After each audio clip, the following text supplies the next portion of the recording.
नमस्कार, मैं doctor Gayatri, assistant professor political science, BA तृतीय वर्ष, राजनीति विज्ञान के द्वितीय प्रश्न पत्र अंतर्राष्ट्रीय संबंध के में प्रथम यूनिट में आने वाले टॉपिक यथार्थवादी सिद्धांत के बारे में अपना व्याख्यान दे रही हूँ। पूर्व में भी मैंने इसके कुछ परिप्रेक्ष्य आपको बताए थे कि मॉर्गन थो अमेरिका के शिकागो विश्वविद्यालय में विभागाध्यक्ष थे।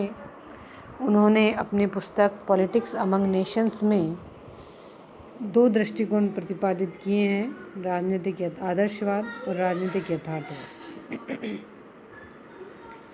राजनीतिक आदर्शवाद जो है वो मानव प्रकृति या मनुष्य को बहुत सदाचारी मानता है और वो ये मानता है कि अंतर्राष्ट्रीय समाज को शांतिमय बनाया जा सकता है और संबंधों में सुधार किया जा सकता है।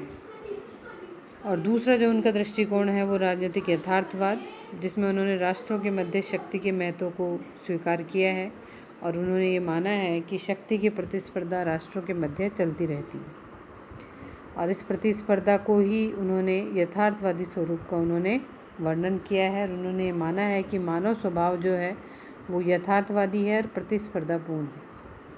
अब हम आज शुरू करेंगे यथार्थवाद के 6 सिद्धांत। यथार्थवाद के 6 सिद्धांतों में जो सबसे पहला सिद्धांत है वो है राजनीति पर प्रभाव डालने वाले सभी नियमों की जड़ मानव प्रकृति में होती है।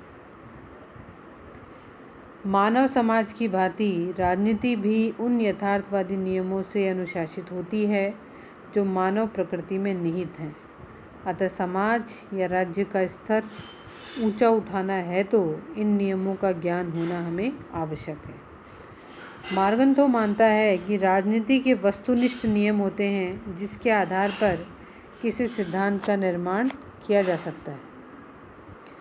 किसी भी देश की विदेश नीति को समझने के लिए आवश्यक है कि पहले तो हम उस देश के राजनेताओं के कार्यों पर एक बार दृष्टि डालें तो हमें ये विश्लेषण हो जाएगा कि उन कार्यों के पीछे उन राजनीतिज्ञों के क्या उद्देश्य रहे होंगे। उदाहरण के रूप में अगर हम ये मान सकते हैं कि चूँकि देश के जो कर्ता धर्ता हैं यानी किसी भी राष्ट्र के जो राष्ट्राध्यक्ष हैं, जहाँ संघात्मक शासन है वहाँ प्रधानमंत्री और जहाँ पर एकात्मक शासन है, अध्यक्षात्मक शासन है, वहाँ राष्ट्रपति ये निर्धारित करता है या जो भी व्यक्ति उस राष्ट्रपति पद पर आसीन होता है उसी के द्वारा संबंधों का संचालन किया जाता है और उसके विचारों में, उसके स्वभाव में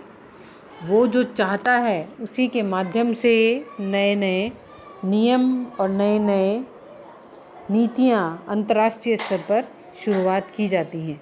जैसे भारत में अगर हम इसका उदाहरण लें तो पंडित नेहरू के समय पंचशील जो समझौता हुआ 1954 में, ये उनकी अंतर्राष्ट्रीय स्तर पर आप ये पहल मान सकते हैं कि वे ये चाहते थे कि वसुधैव कुटुंबकम का माहौल हो, सभी राष्ट्र आपस में सहयोग से कार्य करें, सहयोग से रहें। इसी के तहत उन्होंने पंचशील का निर्माण किया था। तो देश का राजनीतिज्ञ ये निर्धारित करता है कि देश की नीतियाँ क्या होंगी। इसीलिए ये जो सिद्धांत है कि राजनीति पर प्रभाव डालने वाले सभी नियमों की जड़ मानव प्रकृति में होती है, इसका अभिप्राय यही है, क्योंकि मानव प्रकृति ही इन संबंधों का संचालन करती है। दूसरा जो इसकी विशेषता है, जो सिद्धांत है, वह है राष्ट्रीय हितों को शक्ति के रूप में परिभाषित किया जा सकता है। राष्ट्रीय हित जो हैं उन्हें शक्ति के रूप में परिभाषित किया जा सकता है। इसका अभिप्राय ये है कि किसी भी राष्ट्र के राष्ट्रीय हित ही उसकी प्रधानता है और इसका तात्पर्य ये है कि राष्ट्रीय हितों की सिद्धि के लिए शक्ति का प्रयोग किया जा सकता है। ये राष्ट्रीय हित बराबर सुरक्षा बराबर शक्ति।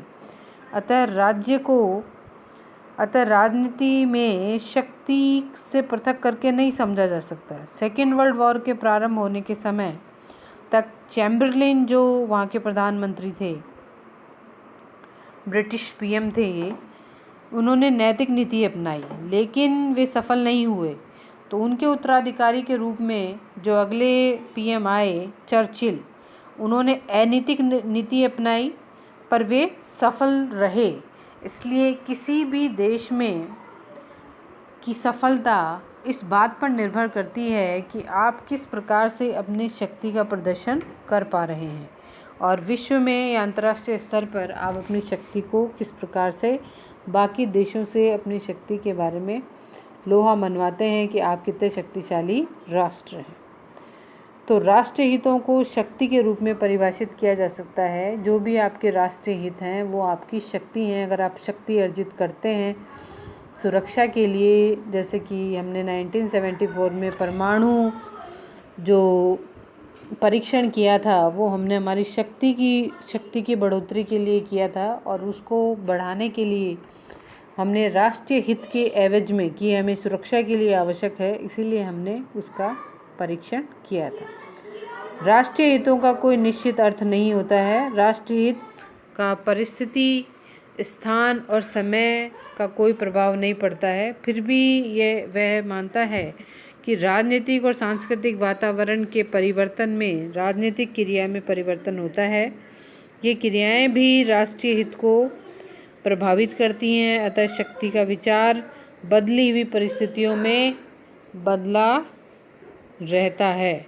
अतः मार्गोंतो मानता है कि अंतर्राष्ट्रीय राजनीति के मूल तत्व स्थायी हैं किंतु परिस्थिति थोड़ी बदलती रहती है। अतः एक सफल राजनीतिज्ञ के लिए आवश्यक है कि वह इन मूल तत्वों को बदलती हुई परिस्थिति के अनुसार ढालने का प्रयत्न करें। जैसे जैसे परिस्थिति चेंज होती है वैसे वैसे राष्ट्रों को अपने राष्ट्रीय हित को भी परिवर्तित करना चाहिए, क्योंकि समय काल परिस्थिति के अनुसार राष्ट्रीय हित भी परिवर्तित हो सकते हैं।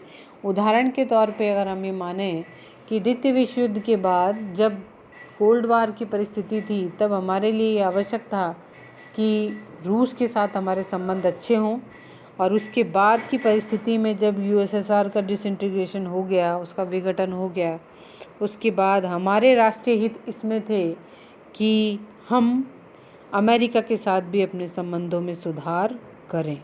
तो राष्ट्रीय हित का कोई निश्चित अर्थ नहीं होता है। राष्ट्रीय हित समय काल परिस्थिति के अनुसार बदलते रहते हैं और जैसे जैसे परिस्थितियां बदलती हैं राष्ट्र हित भी बदलते रहते हैं।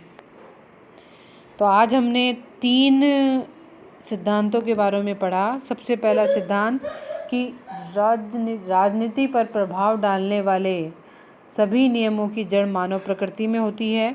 दूसरा, राष्ट्रीय हितों को शक्ति के रूप में परिभाषित किया जा सकता है।